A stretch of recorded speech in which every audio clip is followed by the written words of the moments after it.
কাদিয়ানীদেরকে কাফের বলায় জামাত নেতার ফাঁসি।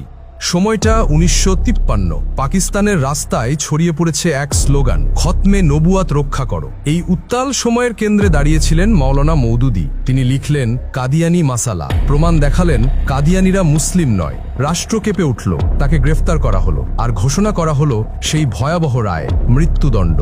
অভিযোগ, তিনি নাকি উস্কানি দিয়েছেন, রাষ্ট্রবিরোধী বক্তব্য দিয়েছেন। কিন্তু সত্য হলো তিনি কাদিয়ানীদের বিরুদ্ধে ঈমানের কথা বলেছিলেন। কারাগারে বলা হয়েছিল ক্ষমা চাইলে বাঁচতে পারেন। মওদুদী বললেন, আমি মজলুম হয়ে জালিমের কাছে ক্ষমা চাইব না। এই দৃঢ়তায় জনতার চাপের মুখে সরকার পিছিয়ে গেল, ফাঁসির রায় বাতিল হলো। আজকের বাংলাদেশে যখন রাজপথে কাদিয়ানীদের অমুসলিম ঘোষণার দাবি ওঠে, বড় রাজনৈতিক দল আইনের অজুহাত দেখিয়ে স্পষ্ট অবস্থান নিতে পারে না। ঠিক তখনই জামাত নেতা ঘোষণা করলেন যে ক্ষমতায় গেলে আইনগতভাবে কাদিয়ানীদের অমুসলিম ঘোষণা করা হবে।